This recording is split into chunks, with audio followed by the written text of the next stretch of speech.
All right, good morning, good afternoon, and good evening, and welcome in to episode 4 of Kayfabe Kouncil, the show where we review and critique news, topics, and segments in the world of professional wrestling.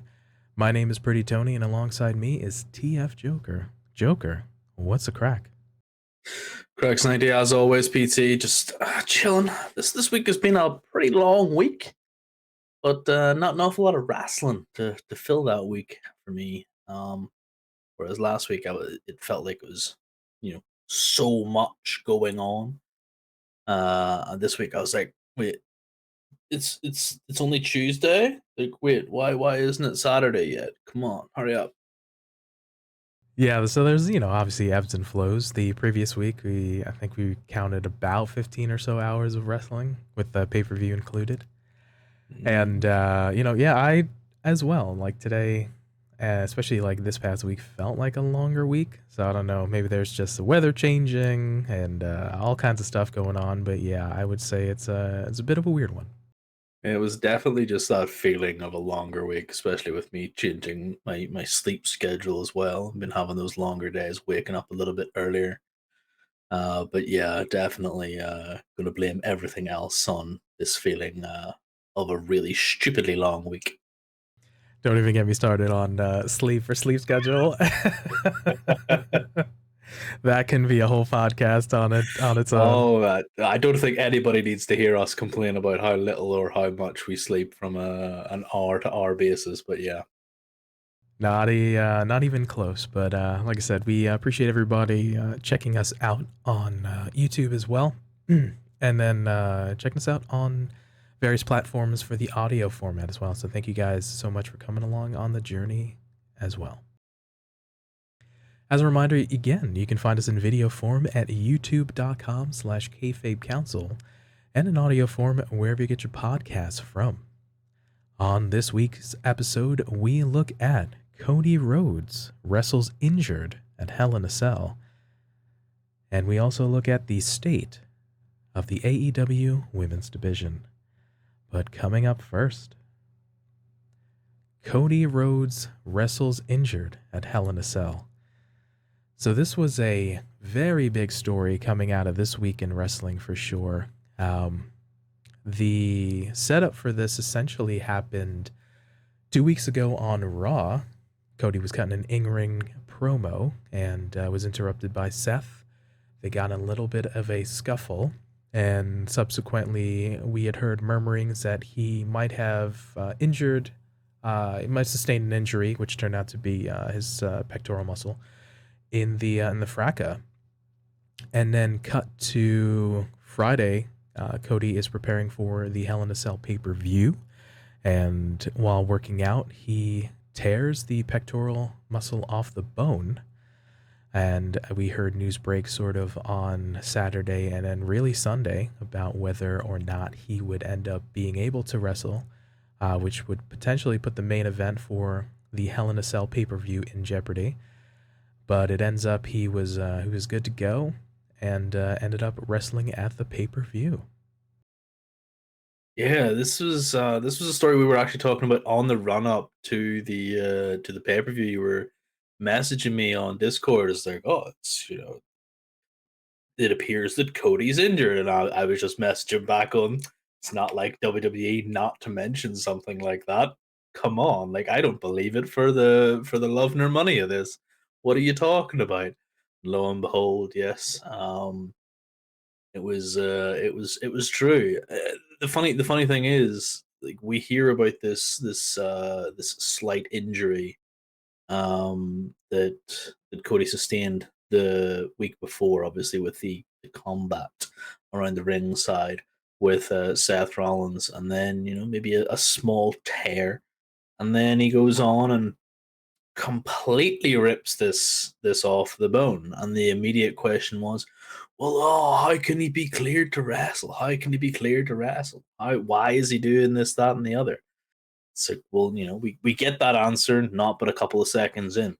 Can't get any worse. Like it's tore clear off the bone. And if you were watching at the time, or you've seen pictures since, like, it was gruesome. He walked to the ring at that Hell in a Cell pay per view, premium live event, sorry, wearing his signature jacket. You saw him, he was like, maybe a little bit. He maybe gave a little bit of a bigger gesture with his left arm. He normally does them both quite high, and like, okay, maybe he's playing it up. Maybe he's just playing it up.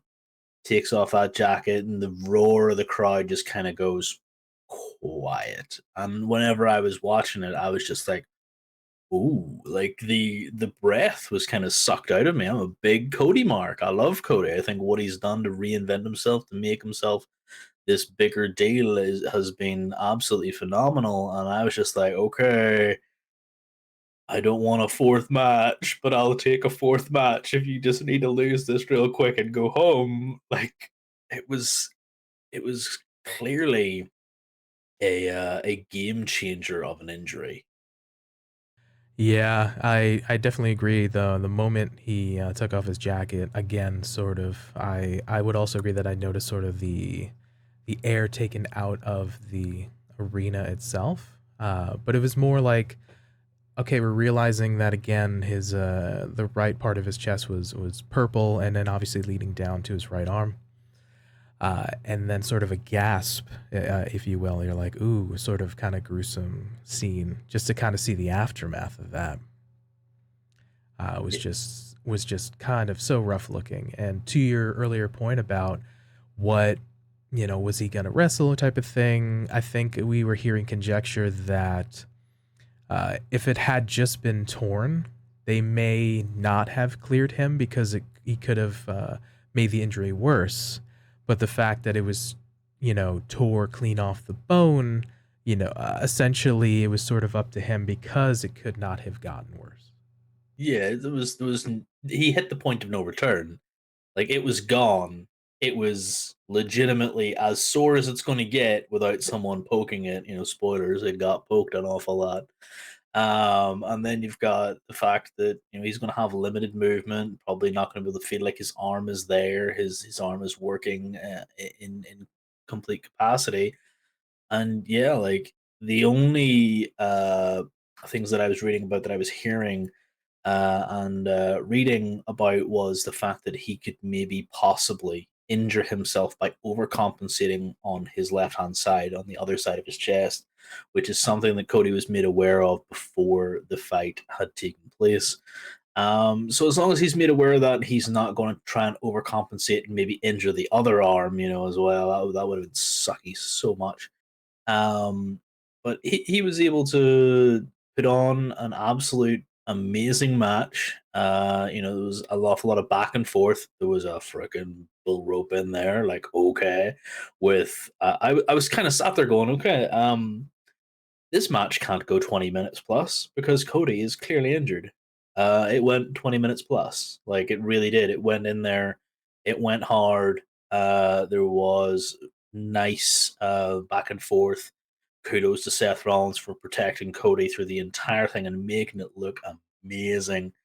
Um, and you had that. I feel like the vitriol, the part where I kind of went, right, okay, Cody, like, we don't need this anymore. You can kind of back down, take the win or take the L. I don't care what happens. Was whenever he had the bull rope, he put it on his arm and he latched it and he threw it at Seth, who was sitting in the corner. It's just like, put it on. He's screaming at him, just put it on. And I was just like, I don't need this. I think I've seen enough. Big Cody mark, big Cody fan, but I was just like, dude, you have nothing left to prove. Please put the bull rope down and just get out of there.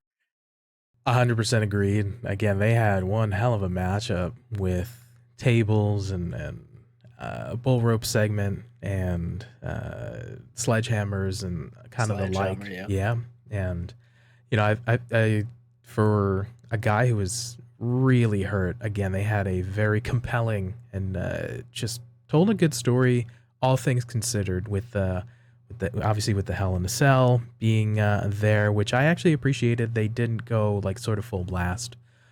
with it type of thing. Like it was part of it to kind of keep it contained, but it wasn't like sort of overload or kind of a big proponent of the story.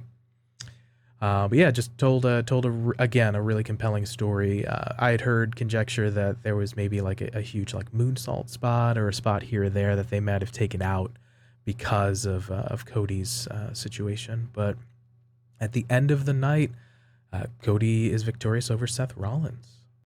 Yeah, that three-peat basically for Cody, and that's really really cool. But there's no way he can capitalize on it. There's no way he moves on to the next stage of his newfound WWE career. The really unfortunate things that we had throughout the match were just basically the seeing Cody not being able to move his arm, um, and mentions made about Seth, hitting the arm with the kendo stick, poking the arm with the sledgehammer, etc. And then just that big sledgehammer spot at the end, so good. Like I feel like the gravitas of the injury took away from that massive neon red cage.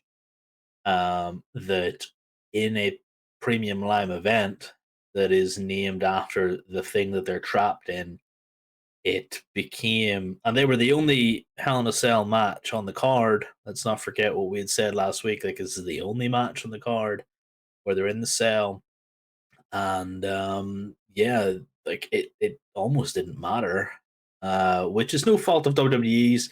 It did just get pushed to the background, for very dang good reason.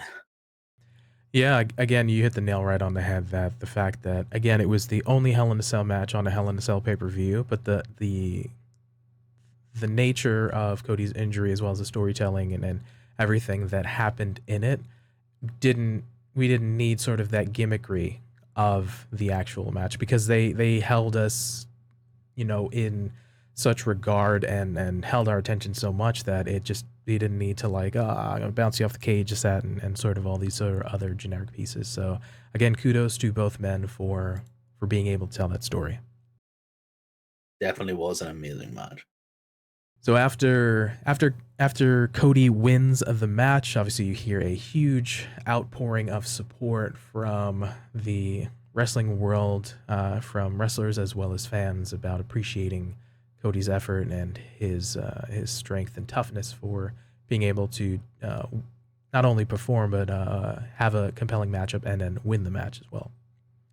So we cut to the next night on Raw, and Cody opens the show and has a promo kind of addressing the audience and the fans. Cody says he's all the comments he saw on social media about the effort the previous night, and people were praising it.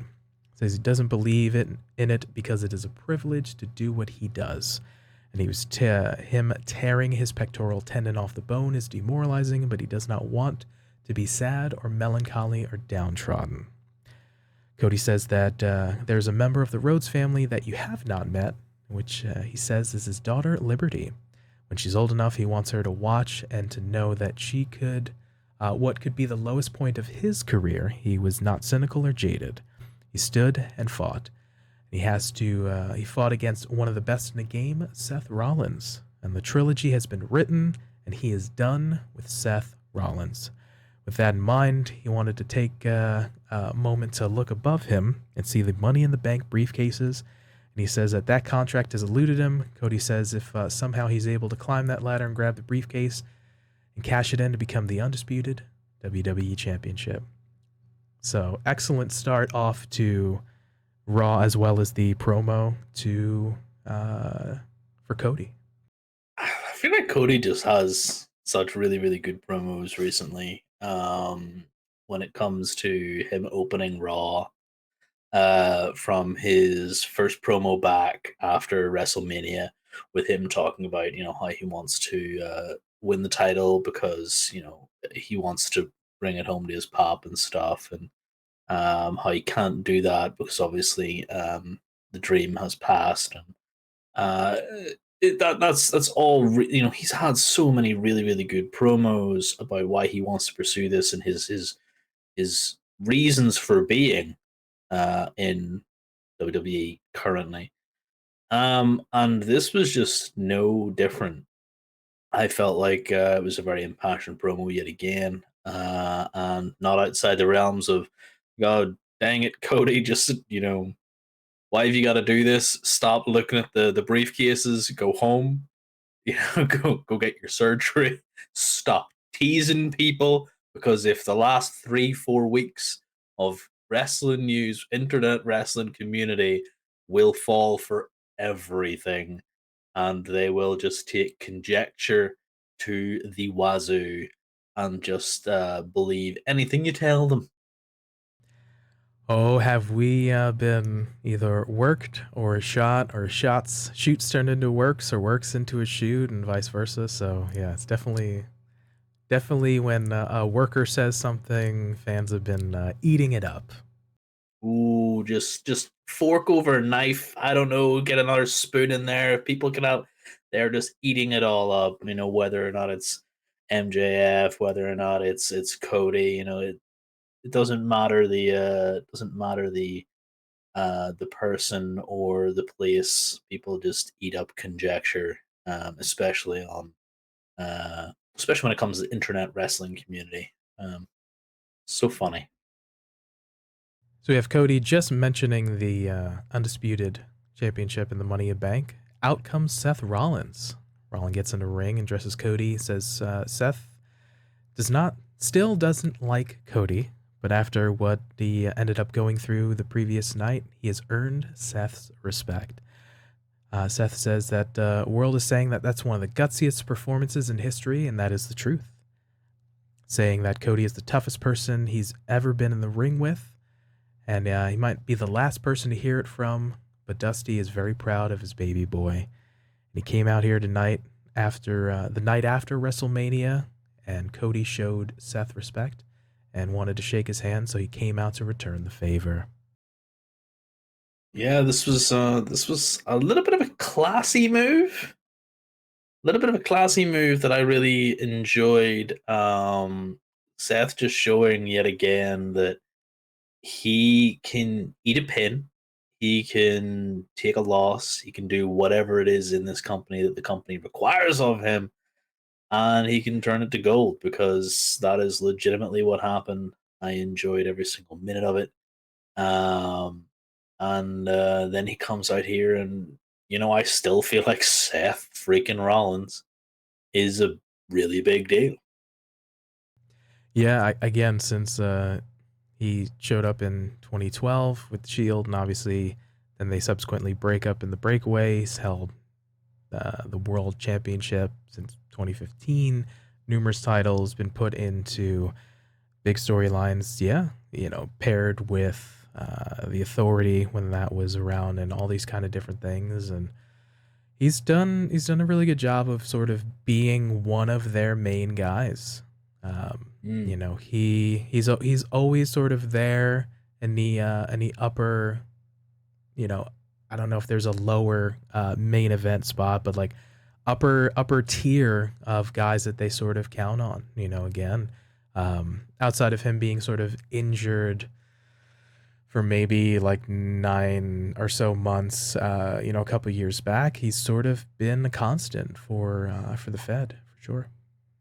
Yeah, and I feel like that's just one of the really good things that is able to happen right now, is that in a world where WWE doesn't have uh, those consistent people, like those consistent stars, you have now freed up, by hook or by crook, you have now freed up one of your best stars from a storyline that was kind of pointless and going nowhere. Like, I really did not need three of these matches over three different pay-per-views, premium live events. Sorry, I didn't need three of them, but now Seth might be like, well, I'm going to inject myself into a title scene at some point here now. So, and he will be all the better for it.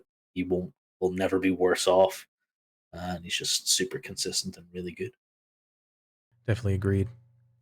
So Seth puts his hand out. Cody shakes it, pulls him in close, and mentions some words in his ear, I'm sure of encouragement. And they end the segment. Cody walks up the ramp, and he gets Pearl Harbored from behind, with Seth coming out of the entranceway with a sledgehammer. And then Seth tears Cody's shirt off, and the officials come out and try to break up the fracas. Seth stomps on the injured pectoral and presses the sledgehammer against the injury, writing Cody off of TV. We cut to commercial, and again we come back and see Cody is wanting to be the tough guy that he is, and he ends up standing up and shooing away the medical assistants and walks out of the arena under his own power. Yeah, I mean, yet again, can't get any worse. He still hasn't had surgery on this thing, so it's one of those things. It has happened. It is still really sore. I'm sure he is. If he was not on painkillers, he was handed a handful of those things during the commercial break, necked those, and then yeah, he went on to be the tough guy. This was a nice little swerve. I did like the fact that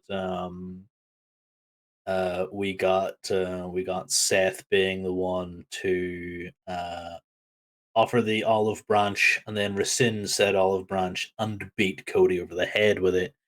To me, hopefully, this is Seth writing him off, and there is no need for them to come back to blows. I know you have been keeping me going that there will be a fourth match down the line. I hope for all of our sanities that is not the case. Stop nodding your head, PT. We don't need a fourth match. Cody doesn't need a fourth match. Seth doesn't need a fourth match. And just WWE, the next time these two meet will 100% be over a title which one of them holds. That is the only time I will accept a fourth match. All I'm saying is this bookend to this chapter sets up perfectly for when Cody comes back from injury. Who should he face but Seth Rollins, the guy who took him No, out? no, just leave it out, man. Leave it out. Don't even think about that. Just give me Bobby Lashley or Drew McIntyre or anybody. I don't care. Just don't give me another Seth freaking Rollins match. As much as I was singing their praises about how this is going on, I did enjoy the fact that this was Cody saying, I am done with Seth Rollins." I feel like he put the emphasis on that. Um, and yeah, he's now moving on to go and get surgery, and leaving us all wanting more. Being really annoyed that this has happened, but appreciative in the attempt of entertaining. Yeah, for sure. So we see cut to Thursday of this past week. We get Brandy takes to Twitter to let fans know that Cody's surgery was successful. And then we had overheard on this week's episode of SmackDown that Cody Rhodes will, quote, will face a long recovery and will be unable to compete for 9 months. So we have potentially, if we look at 9 months from now, it's roughly the middle of June. So 6 months, that looks maybe February, March or something like that. Well, an injury of this type takes up to, I Right. believe Michael Cole's words were up to 9 months. It can be as little as six. You can, so from the surgery, you'll recover from the surgery for after about 2 weeks. So obviously the things will start to not be as trashy. A few months after that, you'll start to get the feeling back, and a few months after that, you'll be healed enough. Now, the 9 months is probably going to be for us mere mortals.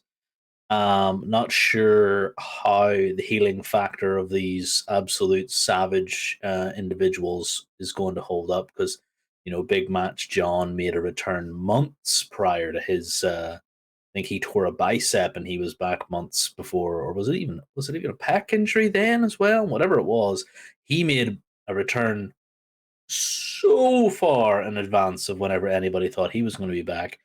Um, so it's up to 9 months. Could we see Cody maybe stick it out and come back at the Rumble? Because that's the end of January. That'll be pretty cool. I don't think we will see him before the Rumble, though.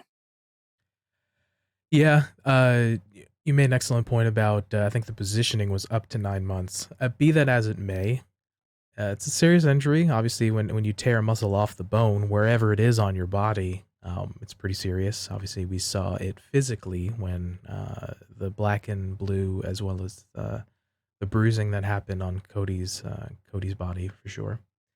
The last thing that I want from him is to feel like he has to be rushed back, whether that's of his own accord or whether that's of the company's choosing, obviously to maybe target a pay-per-view or sort of a big pop or return. Like whenever he's good, let him just be like, all right, cool, he's good to go, he feels good, maybe he doesn't feel like he's rushed, type of thing. Boom, now we can put the plans in place. So rather him take an extra month now than maybe to rush back, try to go for, like, for example, like be a surprise debut in the or surprise debut, surprise return in the Royal Rumble.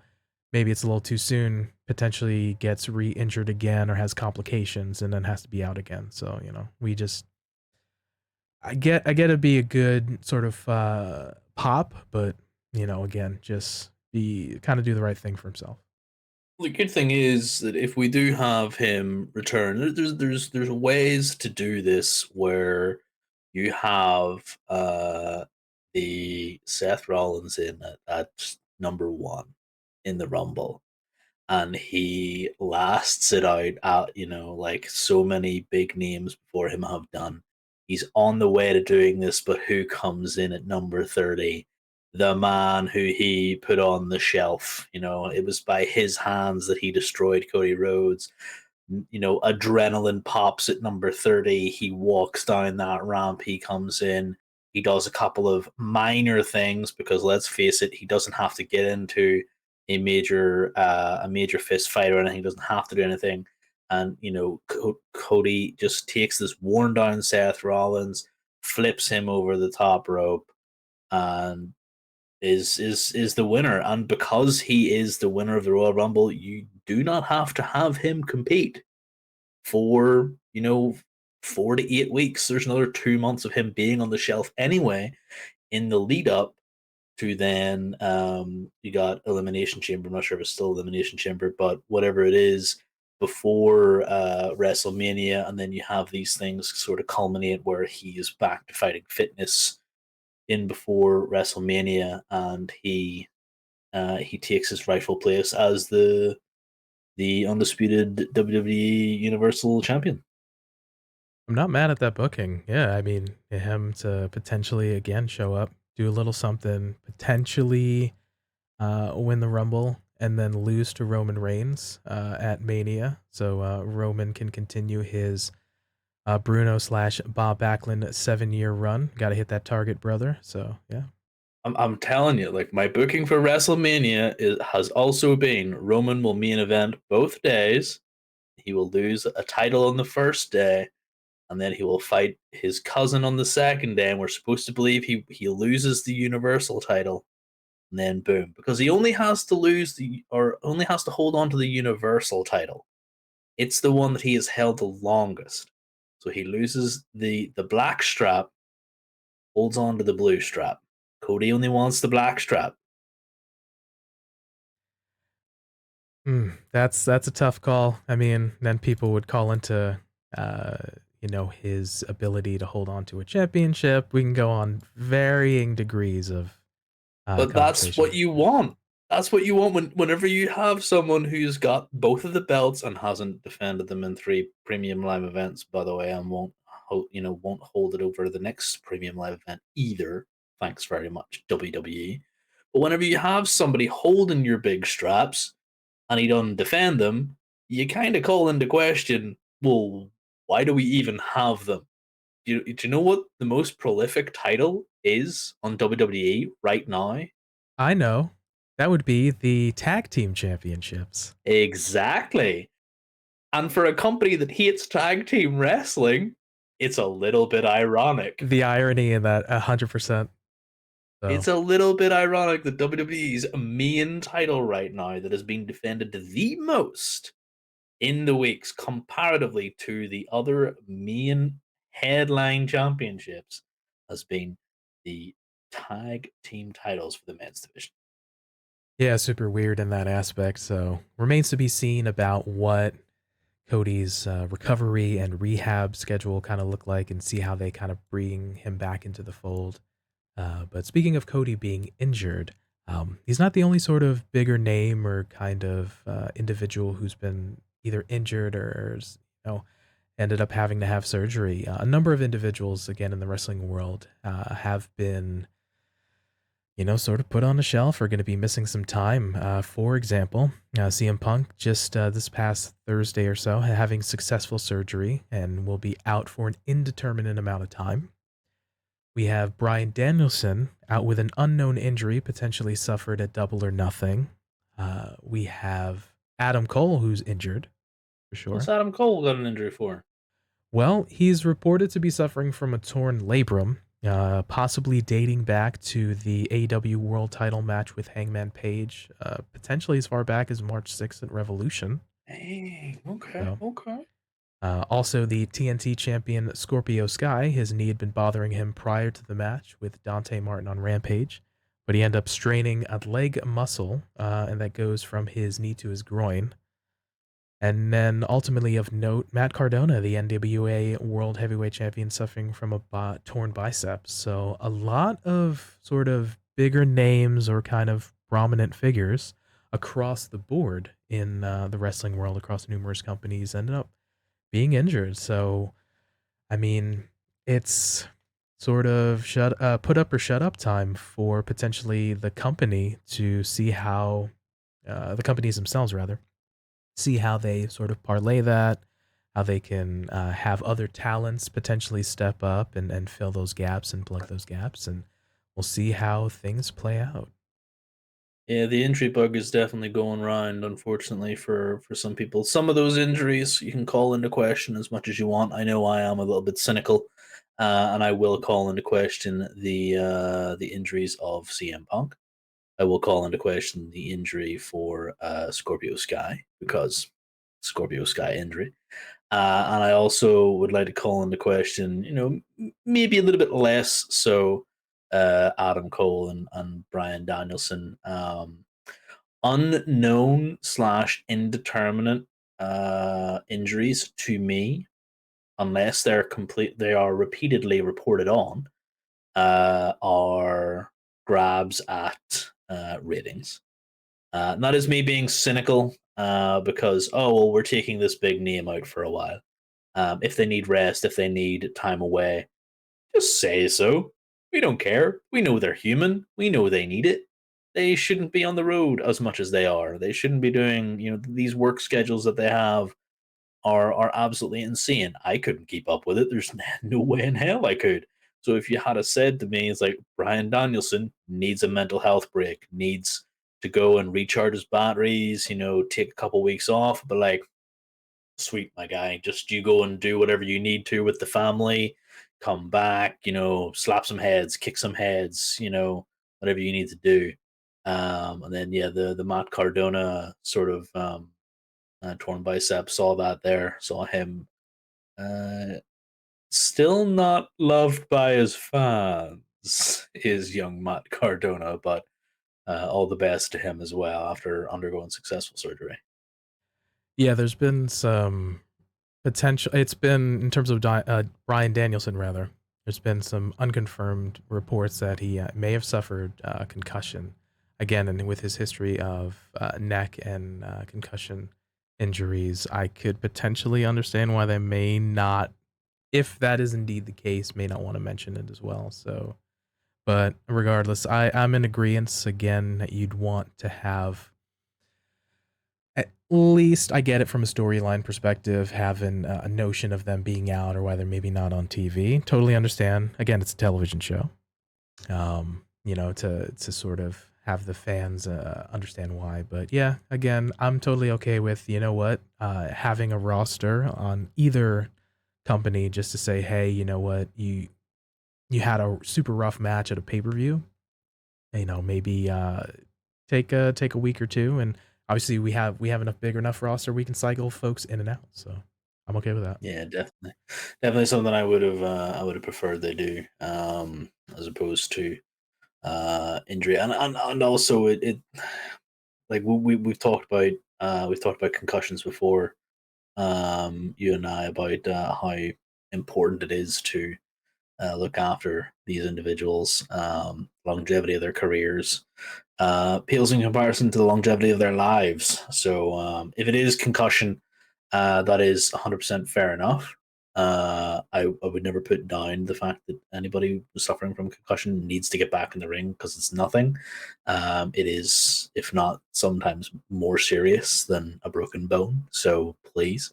But at the same time, a lot of these other injuries to be lumped in with the lack of information, as it were, are definitely, to me, just sparking my radar a little bit for give me some concrete evidence as to why I need to believe this, and it's not just, well, we don't have very much story presence for him right now, or we don't have very much for this right now, or we want to go in a different direction, and this was just a kind of thing to do. So Yeah, it's a weird thing in sports. Obviously, we're covering professional wrestling, but as sort of happens in American football, happens in baseball. That obviously, like if somebody has a medical condition or if they have an injury, like that's their own thing. Like that's private medical information, of course, obviously. But when it sort of comes to sports, it's like I guess if they have a condition or they have an injury, it's like there's this weird sort of gray middle ground where it's like I'm a fan, I want or slash deserve to know why, John Q performer or sports athlete is not here. Like why? So I don't know, it's a weird thing. So it's one of those things that the WWE do to the nth degree by making stuff up.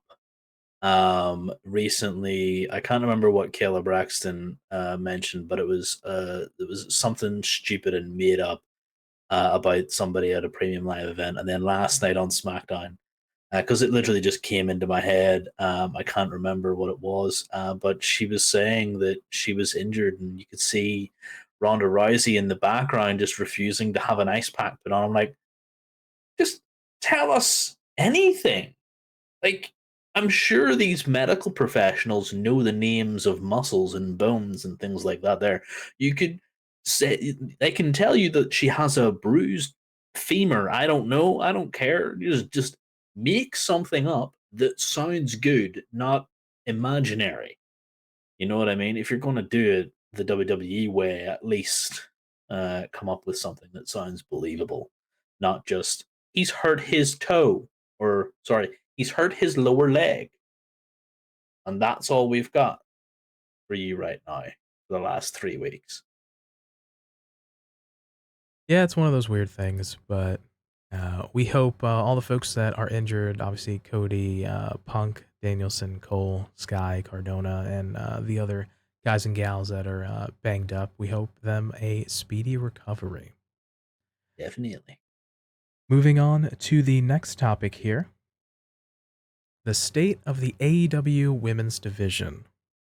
Now, I know this is something that we've touched a little bit upon in previous episodes, but we had some kind of concerns, or we've had some reservations, shall we say, that were sort of sparked now with the setup and then subsequent match for the AEW World Women's Champion of Thunder Rosa facing off against Marina Shafir on this past week's episode of Dynamite. So I think it's something we were a little confused or just kind of, um, you know, just not.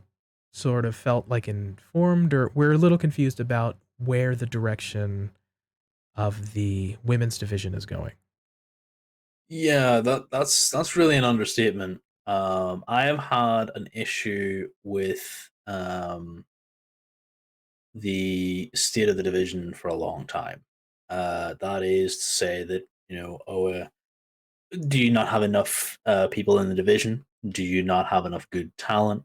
You only have the title on one person. I mean, you now have two prominent women's titles. You have the AEW Women's World Title, and you have the TBS Women's Championship. Um, One is markedly meant to be the top prize in AEW Women's Division, and one is the mid card. There's no polite way to say it. It is not the top prize until you look at how it's booked and you go, well, clearly the TBS title right now is the top prize in AEW Women's Championship Wrestling. Um, I have had a problem with this running back for a while now, where and I believe the reporting has shown that even Thunder Rosa has had a little bit of a problem with how she has been booked and the stories that she is having to do.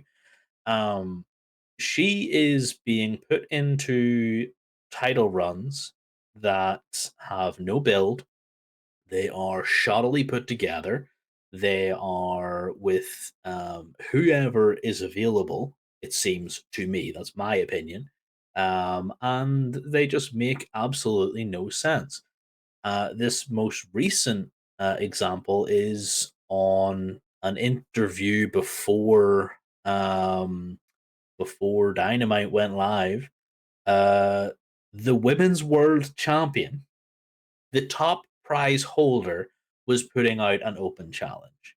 Now, I'm sorry, but for me, if my top champion is putting out an open challenge, and yes, I'm looking at Rowdy Ronda Rousey as well. She did exactly the same thing, so it's Thank not you. just an AW thing. This is for both of them. Thank you for Okay. remembering, by the way. So, yeah. Yeah, yeah, no problem.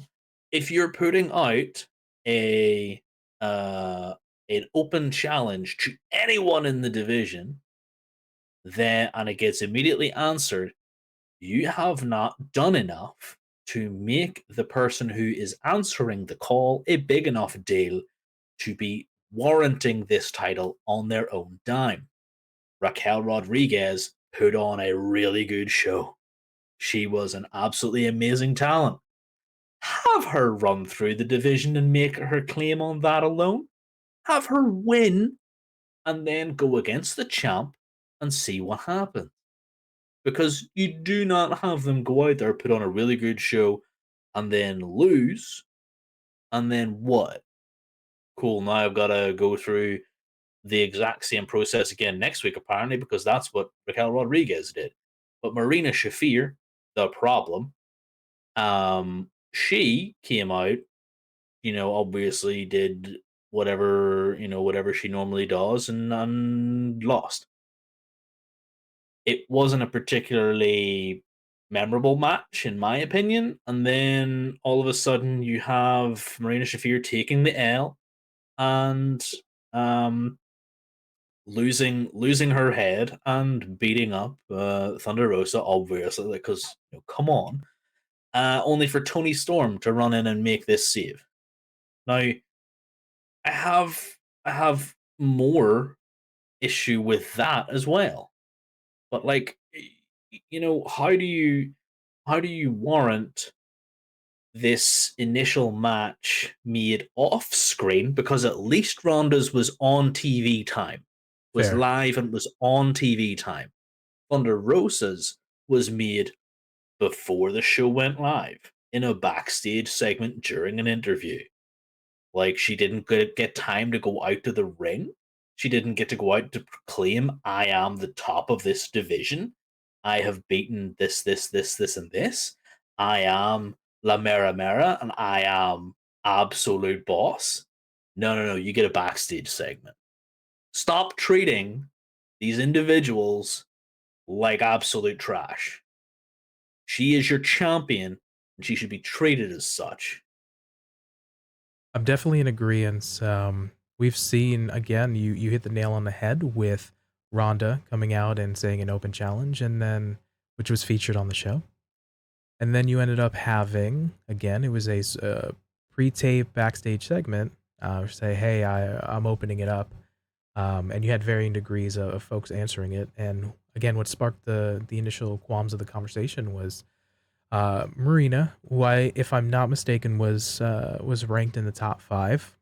They had a match. It was a little rough contrast of styles, but both women's strength compared to again taking absolutely nothing away from them would be their wrestling as opposed to their promo skills. That notwithstanding, again, I think we've been for the past 20, 30 or so years conditioned to say when you're going to have a shot at the world championship, men's or women's, shouldn't matter. You have a program, you have a lead up, you have a build up, you have the challenger through maybe it's if it's a heel, it's sort of cheating kind of ways or type of thing, or you have a baby face that's fighting from underneath and scrapping to get that title shot. Regardless, you have a story, you have a build up, you have something to kind of sink your teeth into and get invested in story. And in these both particular cases, again, nothing against the women themselves.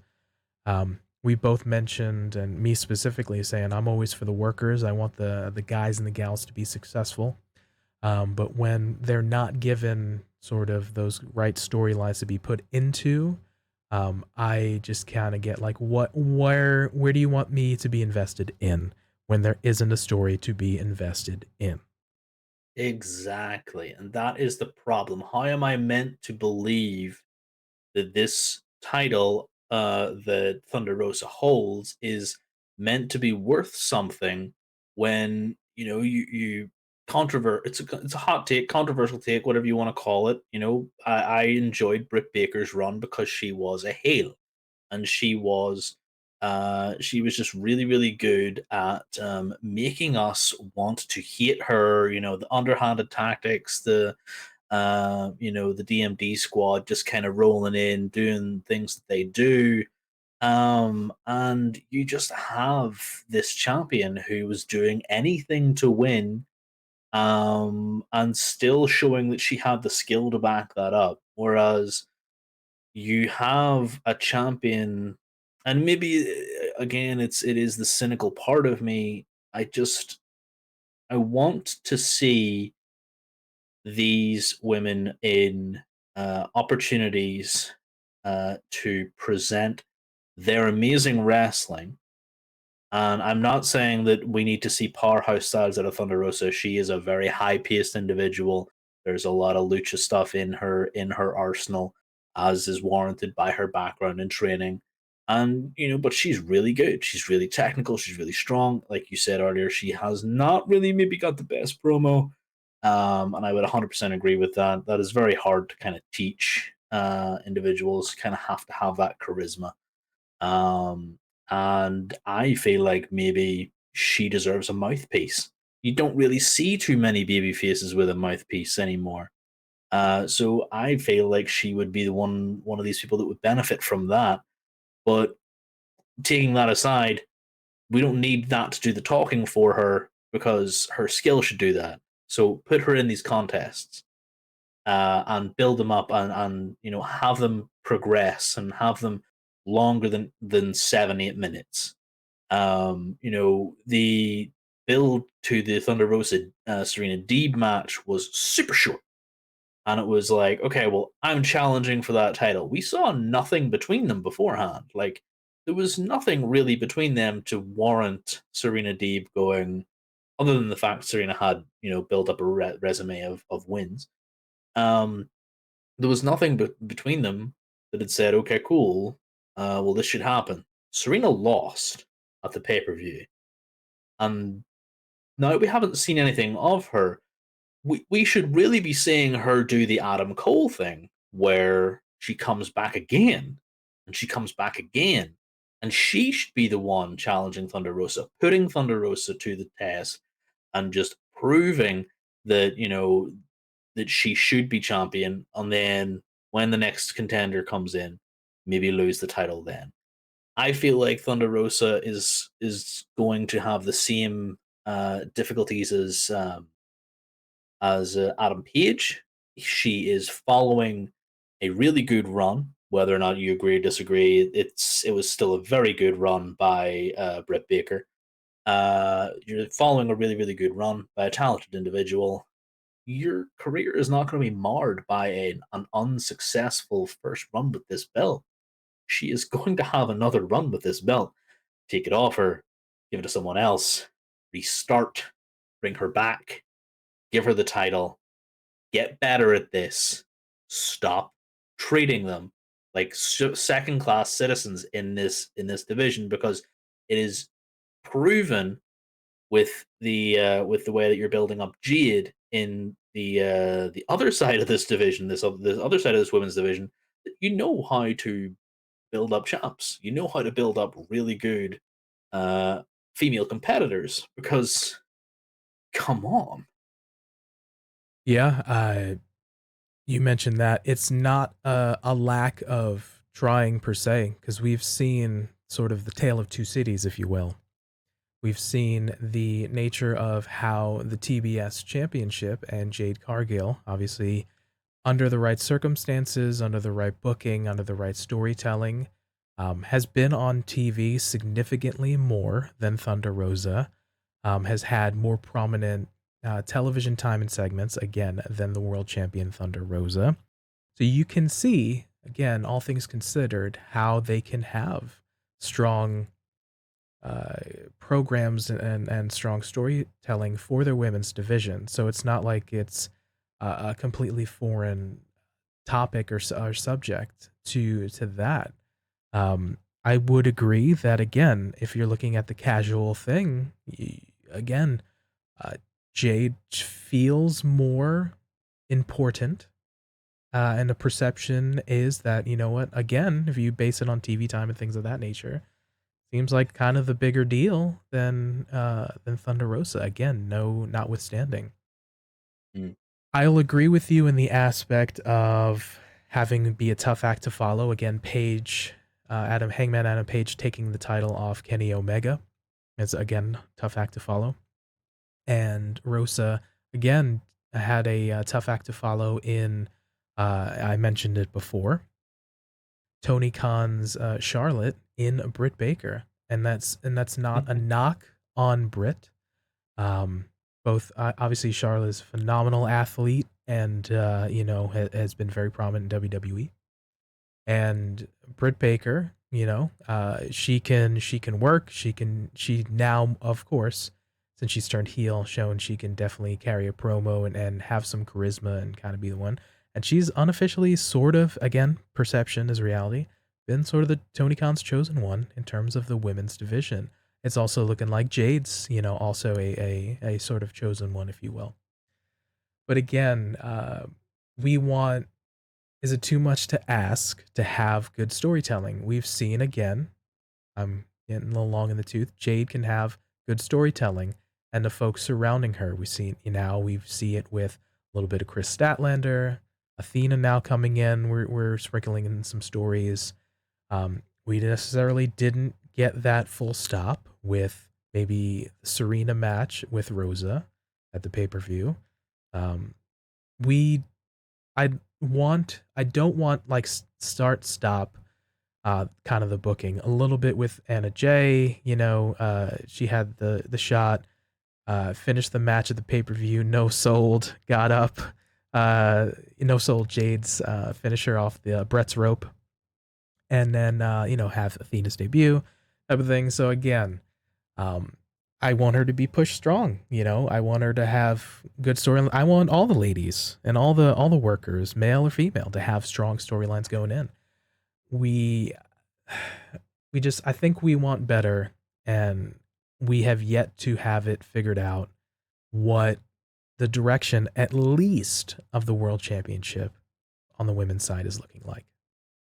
Well, here's another comparison as well, because of Rampage last night, and it compares to the Serena Deeb point I made earlier on. Obviously, we know Anna Jay has lost to Jade Cargill twice now. Most recently at the most recent pay per view. So people were wondering, well, why is she coming out to to challenge against the Jade Cargill? She's just going to lose again. Blah blah blah blah blah. And last night on Rampage, she ran down to the ring to assist Chris Statlander. Right. She is still in the TBS title picture. She is still in that realm. Now, yes, I do believe it is going to be either Chris Statlander or Athena that is taking on Jade next. And by the way, both of them are amazing athletes, and I cannot wait to see uh, that match with Jade. I really, I just cannot wait for Athena Agreed. to get in there with Jade and have an amazing match. I think it's going to be bloody glorious. Been a big fan of Ember Moon, big fan of Athena going forward. She is a D&D nerd as well. She is just an absolutely fantastic all-round human being, and I want nothing but the best for her. And to see her then caught by the officials last night and held aloft as if she was a screaming child made me very angry. Yeah, super weird booking to have Made the me baby face. very Yeah. angry. So That was so silly to have her treated that way.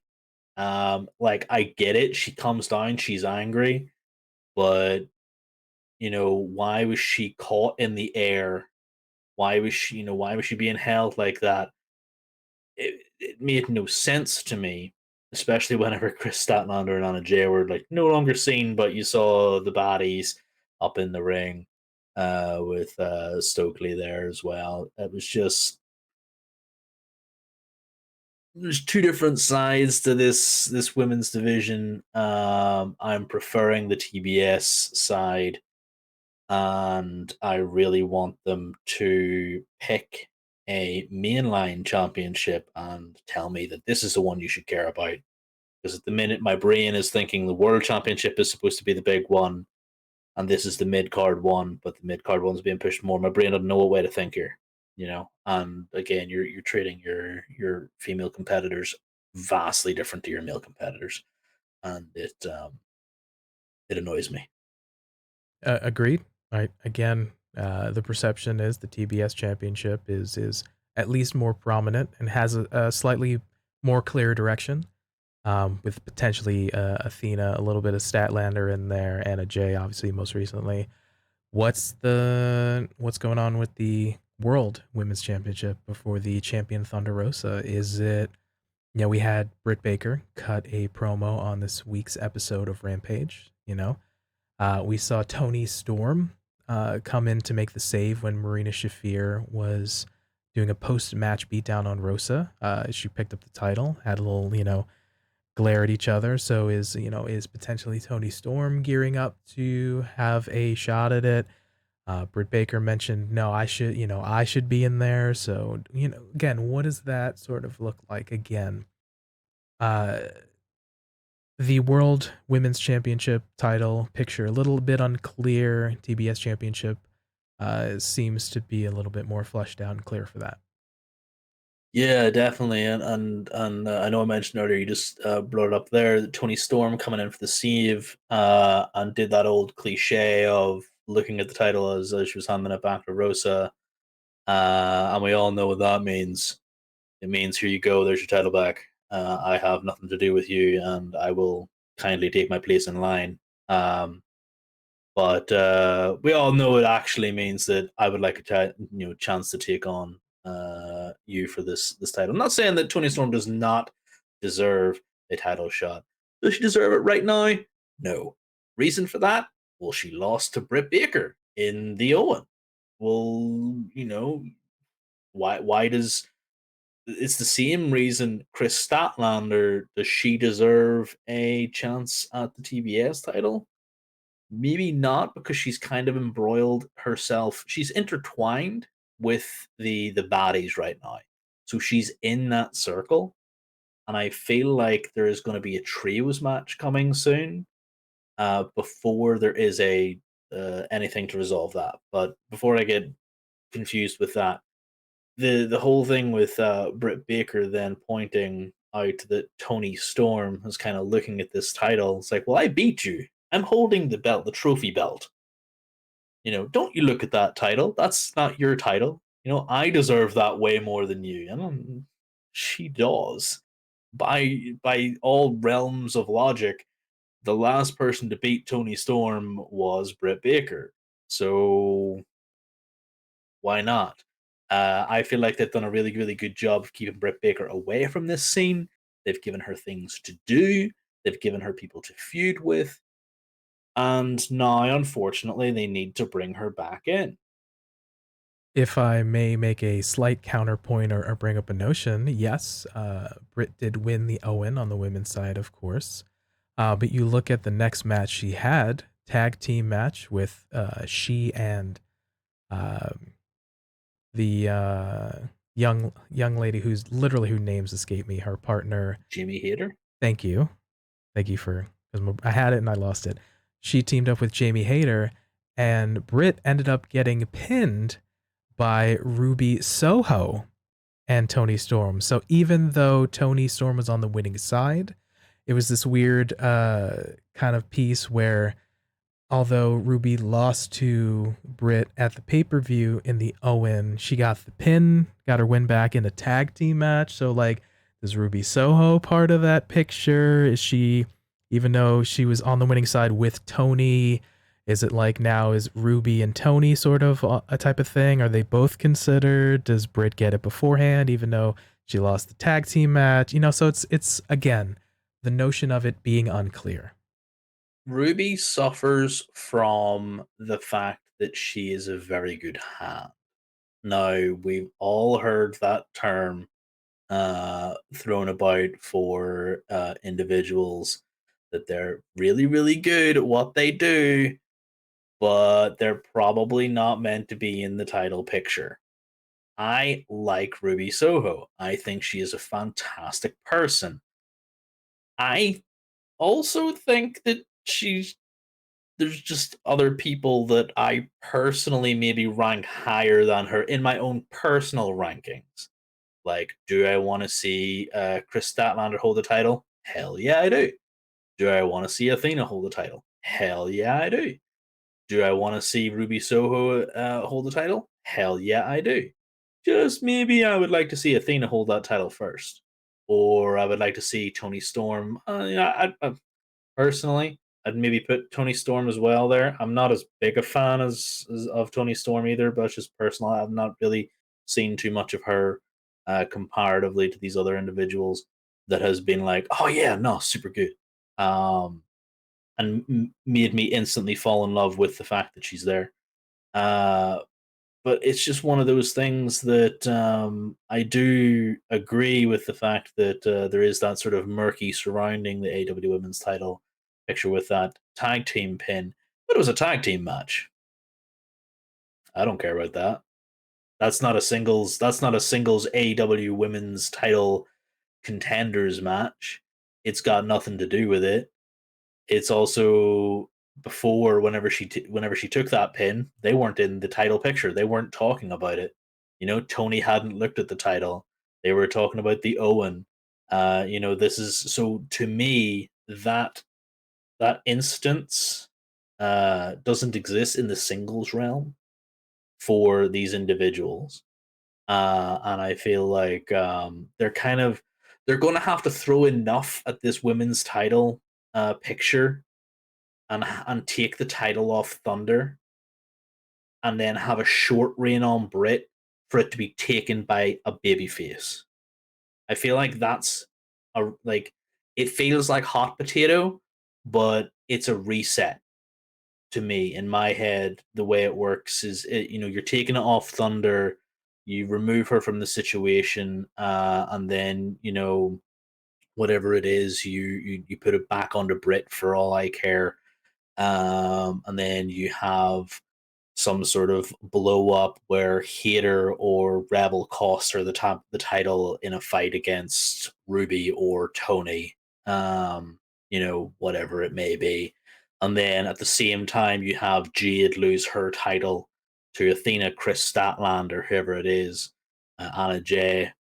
Doesn't really make a difference. And then Tony Storm kind of holds the belt up in front of Jade and is like, "Come get me," you know. I'm not mad at those ideas. And yeah, I think that notwithstanding, we are a little bit uncertain or unclear, at least on the fan side, about what the AEW women's division is looking like. So if you agree or disagree with us, let us know down in the comments below, or hit us up on Twitter or Instagram to let us know your thoughts on the AEW women's division. Yeah, I do apologize for my all over the show kind of mentality when it comes to this division, but I still feel like my thoughts are a little bit more streamlined than maybe Tony Khan's booking is for that division. So I'm a wee bit heated, and I hope that people do have comments about this division and want to see it flourish, because it can only be good for the state of everybody's well being in wrestling today. Yeah, we definitely want the workers to be successful, both the guys and the gals. So if we hope it's not too much to ask, but it remains to be seen. So definitely let us know your thoughts on the matter. All right, time for some quick hits. Quick hits are little segments that happen throughout the week that we really enjoyed or sort of pop the boys, um, that we just wanted to kind of mention here. I happen to have a quick hit from this week. It comes from this past week on Monday Night Raw. We had Alexa Bliss and Liv Morgan sort of do this inside cradle rolling tumbleweed spot, series of counter pins that happened in the number one contenders match for the Raw Women's Championship, which also featured Doudrop and Rhea Ripley. They just went around in a circle, and I don't know. I really enjoyed it. It kind of popped me. I was like, oh, from a physical standpoint, obviously, from a little bit of a cardio and type of thing, like it's not the easiest thing to kind of do, and to not fall out of the ring and kind of do it subsequently. And the ref's like, what am I supposed to do here? So I really like that. I thought it was interesting for the first couple. I was like, oh, no, stop, please, come on, why are you still that was me. So it popped me at the start, and then it kind of made me cringe, and I was like, okay, come on, can we just get out? Like, this is it's it's on par with Cesaro's swing. Like, eventually it becomes less awesome. Like, he's doing this swing for a couple of seconds to somebody, and it's more about, okay, so he was asked to do that for 30 seconds. He's up to about a minute now. Gonna stop anytime soon. Yeah, you don't want to have sort of a diminishing returns piece, and it's better to leave them wanting more than to overdo it and kind of get sort of oversaturated or a little bit weirded out by it. But that was kind of my quick hits. Joker, did you have any from this particular week? I did not. This week failed to pop me. Um, there will be weeks where I have overloaded on pops, where individuals will make me laugh, but this week was definitely not one of them. I feel like there's a lot of stuff that made me just angry about wrestling, and for example, the state of the AW Women's Division was really, really at the forefront of my mind. Um, so unfortunately, no, I don't have anything this week. Not a problem. Like I said, we'll have some weeks we'll maybe have a bunch of things, or other weeks it's maybe just one thing that sort of stuck in our minds or popped us. But if you also have some quick hits or pop the boys segments, let us know down in the comments. Also on Twitter, or Instagram. All right, and that about wraps it up for us, Joker. How was that for you, brother? As every week, it has been absolutely amazing for me, but it always is. And I got to vent, and I got to free myself of this burden. That was really, really good. And we're still rocking up at episode 4, so I'm happy. I'm happy. I'm good. Yeah, we appreciate everybody checking us out. Again, we're on episode 4. It's been a fun, awesome kind of ride so far to get at least to episode 4, and we're hoping you join us along the ride here as we move forward with more wrestling talk. All right, with that, so for TF0ker, Thanks very much for sticking with us. and for me, Pretty Tony, we thank you for your time and letting us be a part of your day. And remember, be good to yourself, be good to each other, and we'll catch you next time. Peace. Bye.